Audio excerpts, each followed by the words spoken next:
चटोरापन। Mummy जी, घी खत्म हो गया, रोटियों पर लगाने के लिए घी दे दो। मीरा छोटी सी डिब्बी अपनी सासू माँ के सामने करते हुए बोली। क्या घी खत्म हो गया? तुम दोनों घी पीती हो क्या?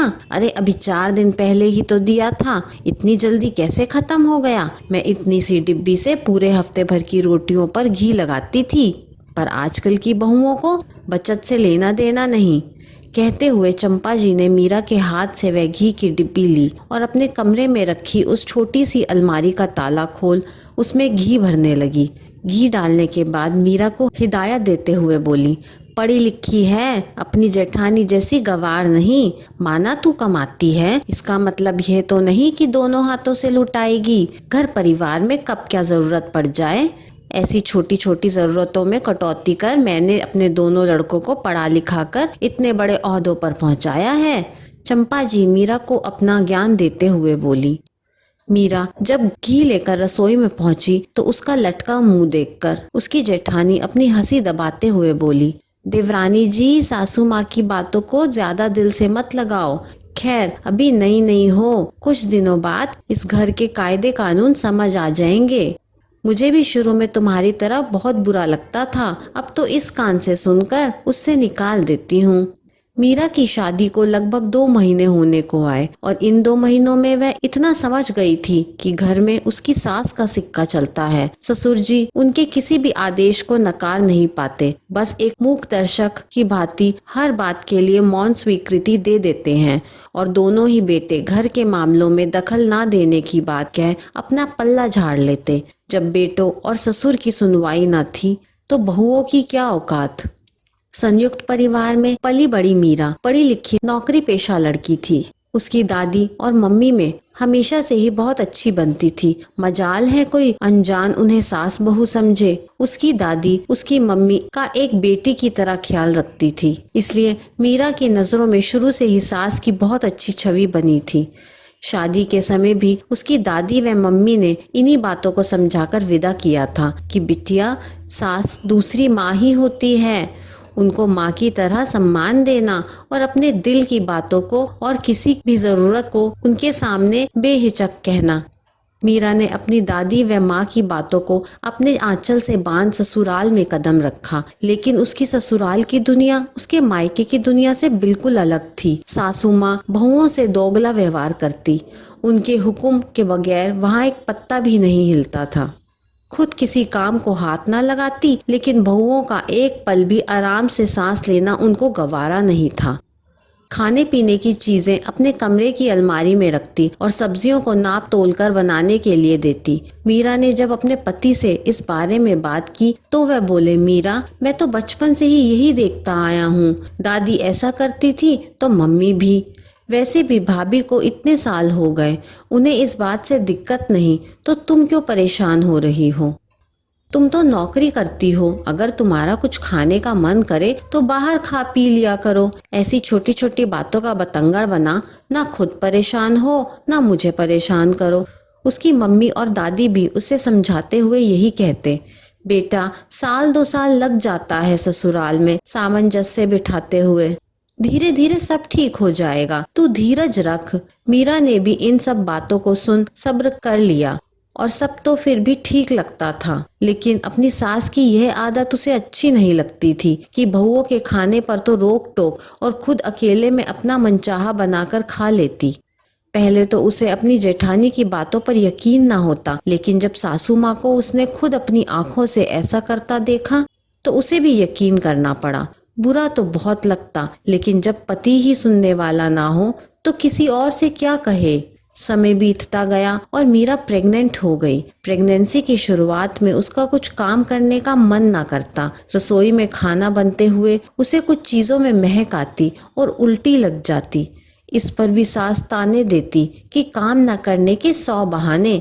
अरे हमने भी बच्चे जने हैं, लेकिन हम इतने नाटक ना करते थे, आम बातें हैं ये। काम करती रहेगी तो डिलीवरी आसानी से हो जाएगी, वरना पेट कटवाना फिर। ये बातें मीरा के साथ साथ उसके पति को भी अच्छी नहीं लगती हैं, लेकिन दोनों ही बात आगे ना बढ़े इसलिए चुप्पी साध जाते। संडे का दिन था। आज न जाने क्यों मीरा का मन आटे का हलवा खाने का कर रहा था। उसने अपने पति को कहा तो वह बोले, जाओ बना लो, मुझे भी बहुत दिन हो गए, दिन क्या साल हो गए आटे का हलवा खाए। मुझे तो आटे का हलवा बनाना आता ही नहीं।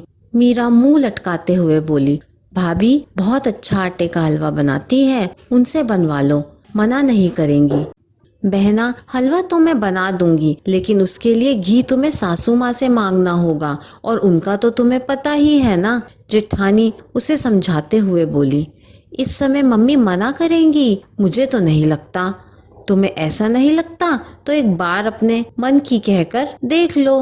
मीरा ने जैसे ही सासू माँ से अपने मन की बात कही, वह सुनते ही बिफर गई। क्या छोटी बहू, वैसे तो तुमसे काम नहीं हो रहा, खाना बनाते ही उल्टी आती है, फिर हलवा खाने का मन कैसे कर गया? उससे उल्टी नहीं आएगी। सब समझती हूँ मैं आजकल की लड़कियों के चोचले। हमने भी बच्चे पैदा किए हैं, पर ऐसा चटोरापन कभी नहीं किया। सब जैसे खाते थे वैसे ही खाया। अगर अपनी कमाई का घमंड है तो अपनी गृहस्थी अलग बसा ले, तब अपने मन की करना। यहाँ तो सबके जैसे ही खाना पीना पड़ेगा। सुनकर मीरा के आंसू आ गए। उसे अपनी मम्मी की बात याद आ गई थी कि सास दूसरी माँ होती है और उसे अपने मन की हर बात कहना। क्या माँ ऐसी होती है? वे जैसे ही मुड़ी, सामने उसका पति खड़ा था। माँ की तेज आवाज सुनकर आ गया था। क्या तू अपनी पत्नी की पैरवी करने आया है यहाँ? अपनी माँ का यह सवाल सुन उससे कोई जवाब देते ना बना और चुपचाप अपने कमरे में चला गया। लेकिन आज उसे अपनी माँ का व्यवहार वाकई ही बुरा लगा। उसे खुद पर भी गुस्सा आया। क्यों नहीं उसने कह दिया, माँ आप गलत हो। क्या बहुओं के खाने पीने पर इतनी बंदिश लगाना सही है? लेकिन अब सोचने से क्या फायदा, जब कहना था तब तो कहा नहीं। इन बातों को अभी 2-4 दिन ही हुए थे कि ऑफिस में मीरा की तबीयत अचानक खराब हो गई। उसने अपने पति को फोन किया तो वह उसे लेकर डॉक्टर के पास गया। डॉक्टर ने वजह बीपी बताते हुए उसे आराम करने की सलाह दी। मीरा इतनी जल्दी घर नहीं जाना चाहती थी क्योंकि उसकी जेठानी 1 हफ्ते के लिए अपने मायके गई थी। उसके घर जाते ही पता था सासू माँ आराम तो क्या करने देगी, उल्टे अपनी तबीयत सही न होने का बहाना कर कामों में लगा देगी। लेकिन पति के इस आश्वासन से कि वह भी छुट्टी ले लेगा, उसे कुछ तसल्ली मिली। उधर आज मौसम बड़ा सुहाना था तो सुबह से ही मीरा की सास का हलवा खाने का बड़ा मन कर रहा था और आज उसे मौका मिल गया। दोनों बहुएं ही घर पर नहीं थी और पतिदेव भी काम से बाहर थे। मौके का फायदा उठा वह अपना मनपसंद आटे का हलवा बनाने लगी कि तभी जोर जोर से दरवाजा खटखटाने की आवाज से उसका मन बैठ गया। दरवाजा खोलते ही सामने मीरा व बेटे को देख उसका चेहरा सफेद पड़ गया। सारे घर में हलवे की खुशबू फैली हुई थी। खुद को संभालते हुए वह बोली, तुम इतनी जल्दी कैसे? बेटे ने उन्हें मीरा सारी बात बताई। वह कह मीरा को सोफे पर बिठा पानी लेने रसोई में गया तो हलवा देखते हुए हैरानी से बोला, मम्मी आप हलवा बना रही थी? क्या करूं, बनाना पड़ा। आज तेरी बीवी खाने में इतनी मिर्ची डाल गई थी कि खाते ही पूरे शरीर में आग लग गई। पता नहीं जानबूझकर करके गई थी कि बुढ़िया दुखी हो। बस उस जलन को दूर करने के लिए हलवा बनाने बैठी थी, वरना तुझे तो पता है तेरी माँ जैसा सब खाते हैं वैसे ही खाती है, अलग से कोई चटोरापन नहीं करती बहू की तरह। मीरा की सास सारा दोष मीरा पर लगाते हुए बोली, बस करो माँ, सब्जी मैंने भी खाई थी, सब्जी में कोई मिर्ची नहीं थी। आपका मन था तो खा लिया, इसमें इतने बहाने बनाने की क्या जरूरत है?